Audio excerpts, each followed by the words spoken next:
We have said how our Virginians, with a wisdom not uncommon in youth, had chosen to adopt strong Jacobite opinions, and to profess a prodigious affection for the exiled royal family. The banished prince had recognized Madame Esmond's father as Marquis of Esmond, and she did not choose to be very angry with an unfortunate race that, after all, was so willing to acknowledge the merits of her family. As for any little scandal about her sister, Madame de Bernstein, and the old Chevalier, she tossed away from her with scorn the recollection of that odious circumstance, asserting, with perfect truth, that the two first monarchs of the House of Hanover were quite as bad as any Stuarts in regard to their domestic morality.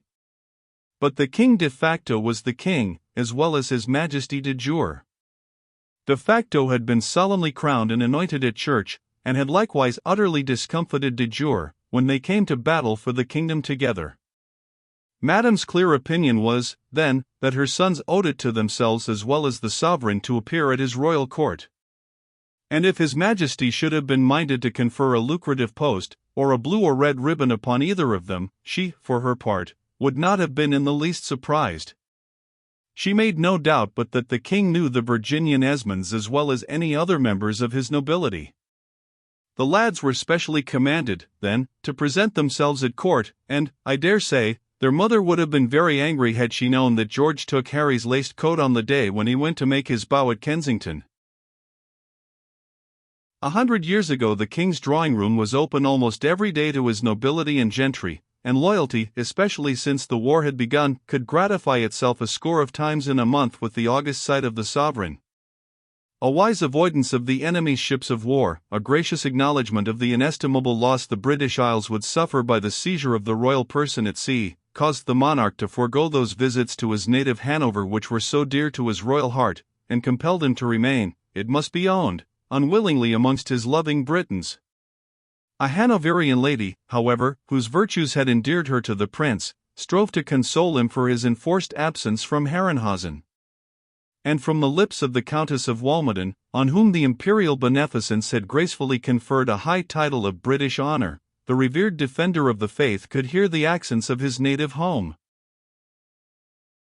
To this beloved sovereign, Mr. Warrington requested his uncle, an assiduous courtier, to present him, and as Mr. Lambert had to go to court likewise, and thank his majesty for his promotion, the two gentlemen made the journey to Kensington together, engaging a hackney coach for the purpose, as my Lord Rudham's carriage was now wanted by its rightful owner, who had returned to his house in town.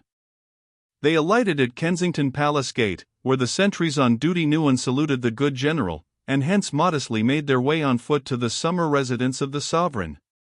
Walking under the portico of the palace, they entered the gallery which leads to the great black marble staircase, which hath been so richly decorated and painted by Mr. Kent, and then passed through several rooms, richly hung with tapestry and adorned with pictures and bustos, until they came to the king's great drawing-room, where that famous Venus by Titian is, and, amongst other masterpieces, the picture of St. Francis adoring the infant Saviour, performed by Sir Peter Paul Rubens, and here, with the rest of the visitors to the court, the gentleman waited until His Majesty issued from his private apartments, where he was in conference with certain personages who were called in the newspaper language of that day his MJTIs.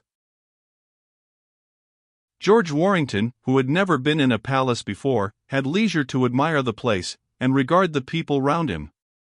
He saw fine pictures for the first time too, and I dare say delighted in that charming piece of Sir Anthony van Dyck, representing King Charles I, his queen and family, and the noble picture of Esther before Ahasuerus, painted by Tintoret, and in which all the figures are dressed in the magnificent Venetian habit.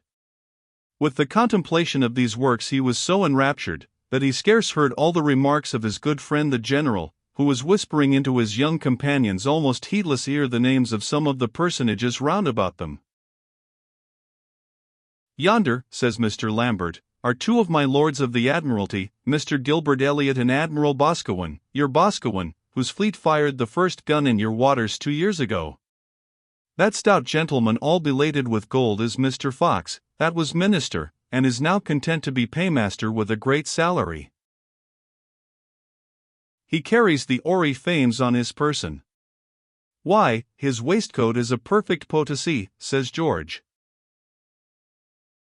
Aliena appetens, how goes the text? He loves to get money and to spend it, continues General Lambert. Yon is my Lord Chief Justice Wiles, talking to my Lord of Salisbury, Dr. Headley, who, if he serve his God as he serves his king, will be translated to some very high promotion in heaven. He belongs to your grandfather's time, and was loved by Dick Steele and hated by the Dean. With them is my Lord of London, the learned Dr. Sherlock. My lords of the lawn sleeves have lost half their honors now. I remember when I was a boy in my mother's hand, she made me go down on my knees to the Bishop of Rochester, him who went over the water, and became minister to somebody who shall be nameless, Perkins Bishop. That handsome fair man is Admiral Smith. He was president of poor Byng's court-martial, and strove in vain to get him off his penalty, Tom of 10,000 they call him in the fleet. The French ambassador had him broke, when he was a lieutenant, for making a French man-of-war lower topsails to him, and the king made Tom a captain the next day. That tall, haughty-looking man is my Lord George Sackville, who, now I am a major general myself, will treat me somewhat better than a footman. I wish my stout old Blakeney were here. He is the soldier's darling, and as kind and brave as yonder poker of a nobleman is brave, and I am your lordship's very humble servant. This is a young gentleman who is just from America, and was in Braddock's sad business 2 years ago. Oh, indeed, says the poker of a nobleman. I have the honor of speaking to Mr. To Major General Lambert, at your lordship's service, and who was in his Majesty's some time before you entered it.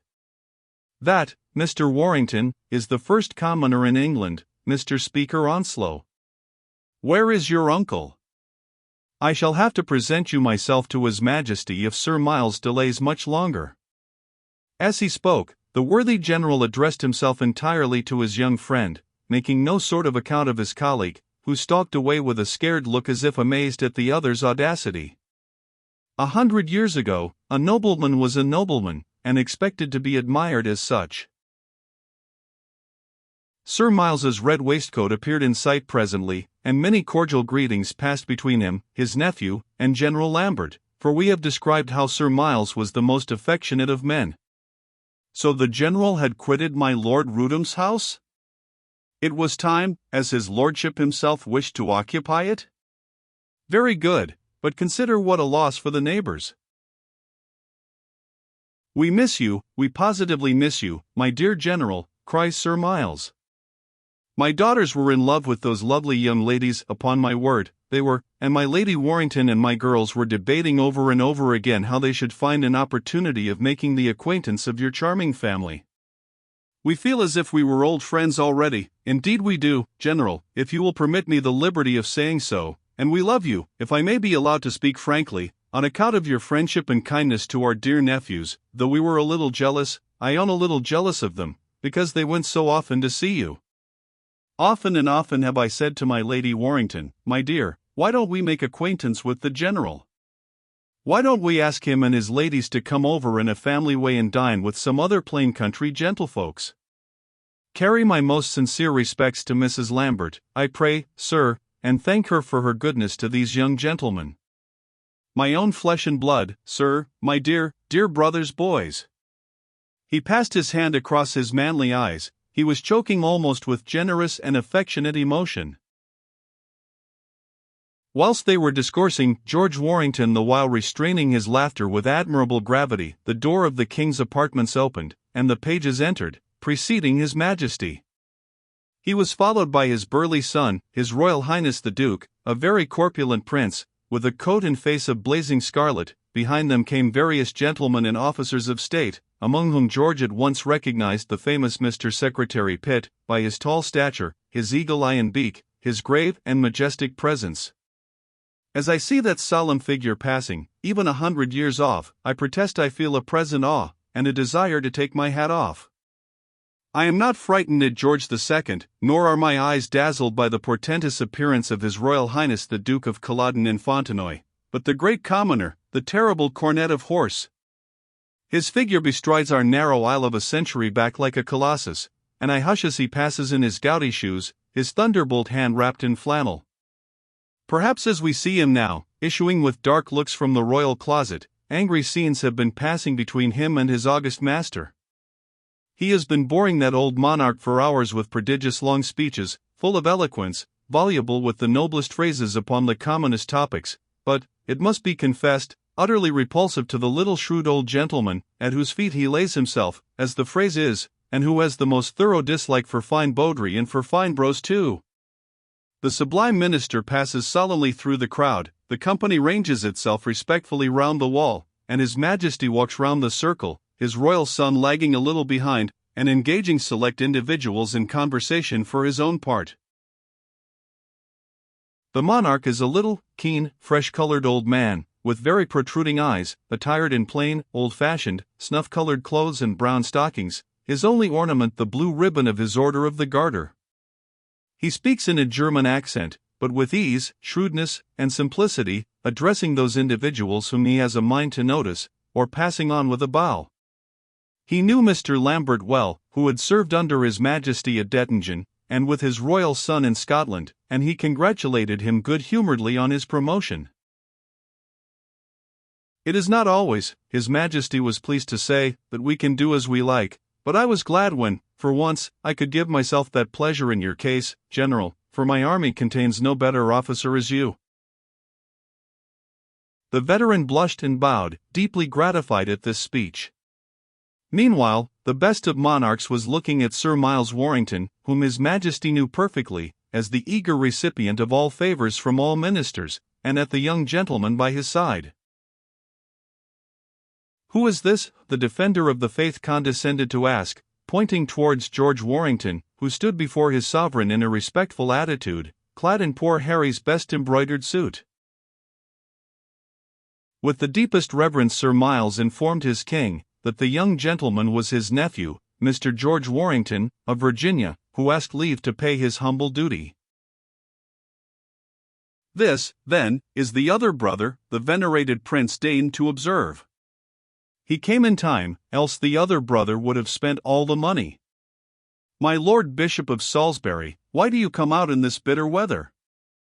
You had much better stay at home." And with this, the revered wielder of Britannia's sceptre passed on to other lords and gentlemen of his court. Sir Miles Warrington was deeply affected at the royal condescension. He clapped his nephew's hands. "God bless you, my boy," he cried. "I told you that you would see the greatest monarch and the finest gentleman in the world. Is he not so, my Lord Bishop?" That he is," cried his lordship, clasping his ruffled hands, and turning his fine eyes up to the sky, "the best of princes and of men." "That is Master Lewis, my Lady Yarmouth's favourite nephew," says Lambert, pointing to a young gentleman who stood with a crowd round him, and presently the stout Duke of Cumberland came up to our little group. His Royal Highness held out his hand to his old companion in arms. "Congratulate you on your promotion, Lambert," he said good-naturedly. Sir Miles Warrington's eyes were ready to burst out of his head with rapture. "I owe it, sir, to your Royal Highness's good offices," said the grateful general. Not at all, ought to have had it a long time before. Always been a good officer, perhaps there'll be some employment for you soon. This is the gentleman whom James Wolfe introduced to me?" "His brother, sir." "Oh, the real fortunate youth. You were with poor Ned Braddock in America, a prisoner, and lucky enough to escape. Come and see me, sir, in Pall Mall. Bring him to my levee, Lambert." And the broad back of the royal prince was turned to our friends. "It is raining. You came on foot, General Lambert? You and George must come home in my coach. You must and shall come home with me, I say. By George, you must." "I'll have no denial," cried the enthusiastic baronet, and he drove George and the general back to Hill Street, and presented the latter to my Lady Warrington and his darlings, Flora and Dora, and insisted upon their partaking of a collation, as they must be hungry after their ride. "What, there is only cold mutton? Well, an old soldier can eat cold mutton. And a good glass of my Lady Warrington's own cordial, prepared with her own hands, will keep the cold wind out. Delicious cordial.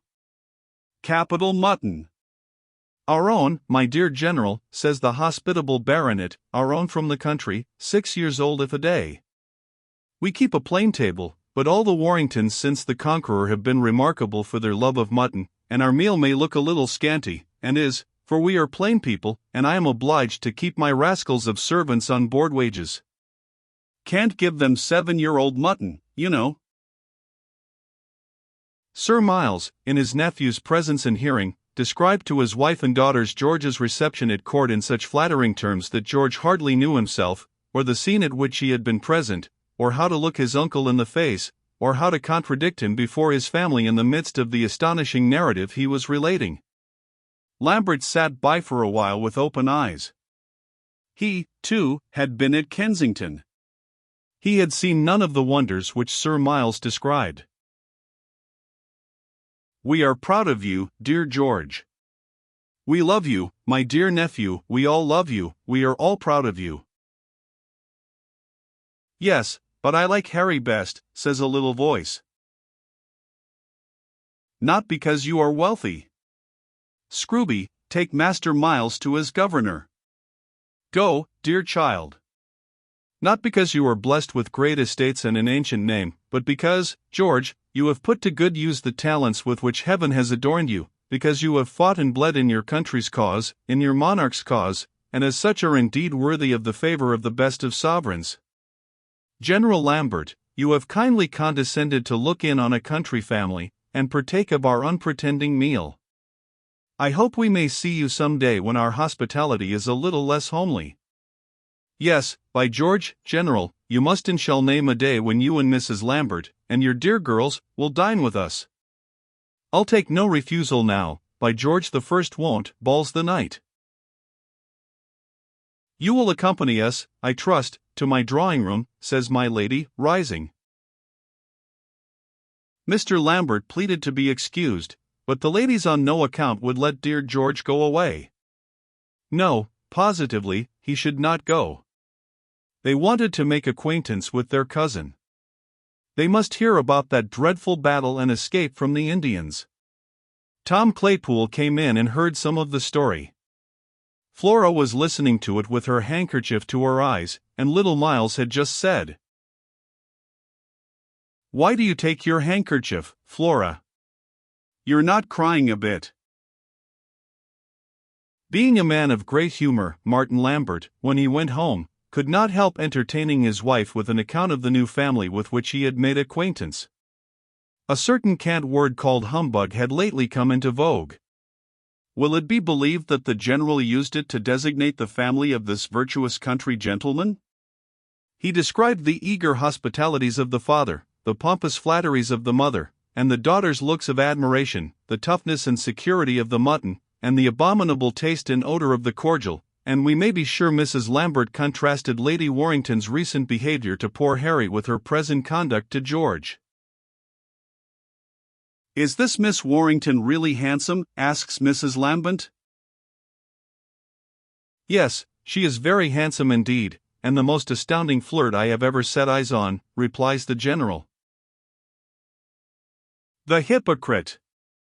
I have no patience with such people," cries the lady. To which the General, strange to say, only replied by the monosyllable beau. "Why do you say beau, Martin?" asks the lady.